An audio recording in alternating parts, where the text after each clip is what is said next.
இயேசுவின் ரத்தம் ஜெயம். Praise the lord my dear brothers and sisters. இந்த நாள்லயும் ஆவியானவர் உணர்த்தின காரியம், கர்த்தர் சமீபமா இருக்கிறாரா?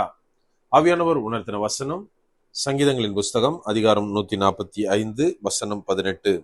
தம்மை நோக்கி கூப்பிடுகிற யாவருக்கும், உண்மையாய் தம்மை நோக்கி கூப்பிடுகிற யாவருக்கும் கர்த்தர் சமீபமாய் இருக்கிறார்.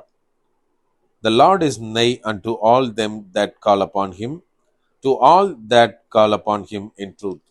Psalms chapter 145 verse 18. என கண்மானவர்களே, இந்த இடத்திலே சங்கீதக்காரன் சொல்லுகிறார். அதாவது என்ன சொல்றார் அப்படின்னா, யாரெல்லாம் தேவனை நோக்கி கூப்பிடுறாங்களோ, அதுவும் உண்மையா கூப்பிடுறாங்களோ, அவங்களுக்கெல்லாம் தேவன் பக்கத்துல இருக்கிறார் அப்படின்னு சொல்லப்பட்டுள்ளது. இந்த நாட்கள்ல நம்ம தேவனை நோக்கி கூப்பிடுகிறோம், ஆனா அவர் பக்கத்துல இருக்கிறாரா? நம்ம கொஞ்சம் யோசித்து பார்க்கணும்.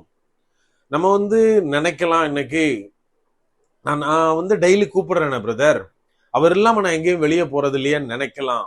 நம்ம கொஞ்சம் யோசித்து பார்த்தா இன்னைக்கு நிறைய பேரோட நிலைமை எப்படி இருக்கு தெரியுமா? ஆபீஸ்க்கு கிளம்பி போறப்போவோ வெளியே எங்க போனாலும் சரி, இந்த ஷூ மாற்றுற நேரம் பக்கத்துல ஏதாவது ஒரு போர்டுல ஒரு வசனம் இருக்கும், ஒரு கேலண்டர்ல அன்னைக்குள்ள வசனம் இருக்கும். அதை பார்த்துட்டு கடன்னு நன்மையும் கிருபையினை தொடரும், வாழாகாம தலையாகும், இந்த மாதிரி ஏதாவது ஒரு வசனத்தை அவங்க ரீட் பண்ணிட்டு, ஆண்டவரே நான் போறேன், ஆண்டவரே எனக்கு முன்னாடி வாங்க, எனக்கு பின்னாடி வாங்க, என் லெஃப்ட்ல வாங்க, ரைட்ல வாங்க, உங்க சமூகம் எங்க கூட இருக்கட்டும், உன் பிரச்சனை என் கூட வரட்டும், இந்த மாதிரியாக ஏதோ பாடி கார்டை கூட்டிட்டு போற மாதிரி இன்னைக்கு அநேக கிறிஸ்தவங்க தேவனை தேடிக்கொண்டு இருக்கிறோம். அதாவது நம்ம இல்லை அப்படின்னு மறுத்தாலும் நிறைய நேரத்துல இது உண்மைதான். அந்த நேரத்திற்கு எனது ப்ரொடெக்ஷனுக்காக மாத்திரமே நான் தேவனை தேடுகிறேனா? நம்ம நினைக்க கூடாது, நான் இன்னைக்கு வரைக்கும் அப்படிதான் கேட்டுட்டு இருக்கேன், பட் ஆண்டவர் என் கூட தானே வராரு, என்னைய காப்பாத்துறாரு, பத்திரமா போயிட்டு வரேனே, அப்போ அவர் என் கூட தானே இருக்காரு, எனக்கு சமீபமா தானே இருக்கார் அப்படின்னு நினைக்க கூடாது.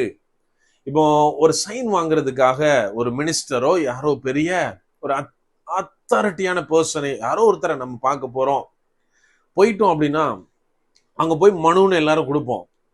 அவங்களும் வாங்கிட்டு எல்லா மனு மேலையும் அவங்க ஆக்ஷன் எடுப்பாங்க. ஆனா நாம நம்ம யாரை பார்க்க போறோமோ அந்த பர்சனோட ஆல்ரெடி ரிலேஷன்ஷிப்ல ஒரு நல்ல உறவுல இருந்தா நம்மளை அவங்க ட்ரீட் பண்ற விதமே வேற. நம்ம பார்த்த உடனே எந்திச்சு வருவாங்க, இல்ல நம்மளை உட்கார வச்சு நம்மளுக்கு ஜூஸ் அது இதுன்னு அங்க வேற மாதிரி சிச்சுவேஷன் மாறிடும். இந்த மாதிரி தான் நான் ஒரு தடவை கூப்பிட்டாலும் சரி, ஏதாவது கடமைக்காக கூப்பிட்டாலும் சரி, தேவன் கூடவே நான் தங்கி தாபரித்தாலும் சரி, தேவன் நம்மை பாதுகாப்பார். ஏன்னா அவர் கருணை நிறைந்தவர், நம்மை நேசிக்கிறவர்.